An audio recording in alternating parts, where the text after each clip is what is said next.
Good morning, buddy. How are you? I am doing well. How are you guys doing? Has your body recovered yet? Not yet. It's probably going to take a little bit after the 3 days in New Orleans, but it was magical on Monday night. Put a bow on this season for me as LSU hoists the trophy after 15 weeks. Yeah, put a bow on it. Yeah. Well, from your point of view, like what stood out to you? Hey, I mean, how Brody, good was Brody, be an interesting writer. Say something interesting. Come on. Sorry. No, I just think. That scene from Monday night, I think, pretty much was the perfect way to explain this season, because I don't think there's any better image, and it's an obvious one than Joe Burrow walking around strutting a cigar, just ignoring everybody around him. I think is the best part, because he was just like, "This is my moment. I don't care what anyone else is doing. I'm going to enjoy this." And I think that kind of summarizes everything, because as a quarterback who, is just the most confident human being I've ever met my entire life. And, we see him, he's so laser focused in so many scenarios, but then when it won, he's just like, screw all of you. I'm going to enjoy this. But then it keeps going, right? It's Odell and Jarvis dancing in the locker room with the team. It's Joe Brady, running around and like flailing his girlfriend around as they run around celebrating.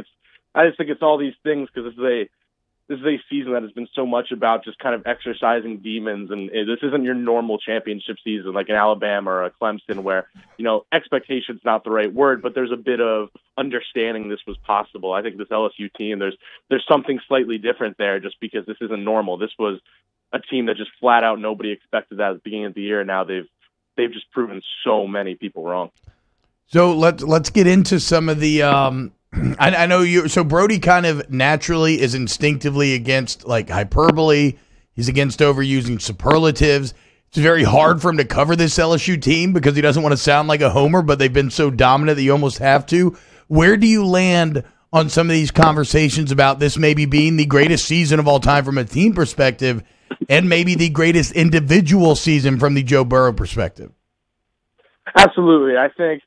First off, I have to say this. I think this is the best offensive season of college football ever, and I feel pretty confident saying that. I'm not sure we'll ever see anything quite like this. So if Brody says that, that means a lot. I just want to highlight that real quick, because it took him a long time to get there. And then you go to the full team perspective, right? It's up there. I'm not arguing it's up there. I said this yesterday on Twitter. I think that's one of those things you really need time and perspective to really like get context and all that. So really, you don't want to live too much in the moment there. My guess would be this is probably one of the better teams ever. But there are some teams historically that have been more, all-time complete than LSU. That's not a diss. This is a championship team. I'm not criticizing it. But there have probably been defenses that were better mixed with the good offense. There have probably been some, I don't know. I just think some of those midseason defensive struggles will probably hold it back. But when then you look at just the most accomplished season ever, and that I think is pretty. I'd have to go back. I'd have to. My colleague Matt Brown's like the history expert. I'd have to ask him. But this does seem like the most accomplished season ever. When you go to 7 wins against AP top 10 teams, you took down all 4 of the preseason top 4 teams, which I believe has never been done before. Just doing it the way they've done it, and more specifically doing what the offense has done against so many of the top defenses in football, I think this will go down as the most impressive season ever. And then you go to Burrow. It starts getting tough. He's unanimously the best LSU player ever, right? I think we all agree there at this point. Yeah. But he's top 3 quarterback seasons ever, right? I think at least that's safe. I don't want to get too far ahead of myself. You got your Cam Newton seasons and things like that. There's some truly great ones, so I want to give a little bit of time there. But, this Joe Burrow season will definitely be right there in the mix of best quarterback seasons we have ever seen. Did you expect Joe Brady, to move on after 1 year? I think my answer changed over the course of the last 5 days, right? I think 5 days ago, I really did think, just at the end of the day, I always knew he wanted to be in the NFL. That was never really a secret. But I just, 5 days ago, I thought at the end of the day, he kind of wanted to be loyal to O. He probably realized he needed a little more experience. But then, the last few days, it just started sounding like he was already talking to some of his buddies about maybe joining him. And I think it was just I wonder, and I'd love to ask him this, after the fact, to get an honest answer. How much of it was he was going to go to the NFL no matter what, and how much of it was as a perfect, spot for him? Because this was playing for a fellow college guy in Matt Rule, but also just a really, really well-respected and likable guy in Matt Rule. And then going to a place, it had to be this specific owner, right, who was willing to pay as much as God to get him. It's all these things probably just a perfect place, and maybe he wouldn't have taken another job. I'm really curious there. But, yeah, I mean, you could have seen it coming. You knew he didn't love recruiting. I think we all know that. Yeah. That was not something that he really got into. He always wanted to be in the NFL. And, yeah, I just think at the end of the day, the lifestyle of college wasn't – I think he just wants to focus on football more, and now he gets to do that. I think one of the positives of Orgeron, especially here at LSU, that maybe goes a little unforeseen or maybe unspoken, is his ability to build the staff. I mean, to go out and find a guy like Joe Brady, bring in a guy like James Craig, find a guy like Bill Bush. Do you believe that LSU's next guy for that position that Brady leaves behind is on the staff, or will they have to go out and find him? Yeah, to answer that, I mean, I think you definitely look at George Munoz, right? I think you have to. Just how respected he is there. I mean, there will people in that building will basically tell you he is like the third offensive coordinator there. Yeah. And you always have to tiptoe around it because he's an analyst, but it's no secret. I mean, he was Joe Burrow's quarterback coach this year. I mean, Ensminger too, but it was George Munoz. So I think you definitely look there. And he also, it's tricky because the question really comes, and we'll have to ask at Orgeron on this, is because now it's Steve Ensminger. He has this offense, right? It's no longer like he needs to learn these things. Now this offense that Joe Brady helped bring in, that is LSU's.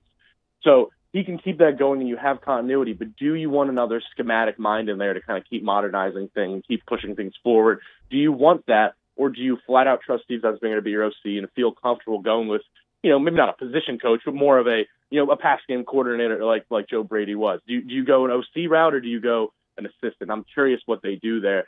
And yeah, I'm glad you said that about Orgeron building staff, because I think when I got here, I always thought that was going to be the problem. I always had this weird feeling that, what's going to happen when Dave Aranda leaves, because that wasn't O's hire. And, can he make a hire to build a great offense? All these things. I was always really curious.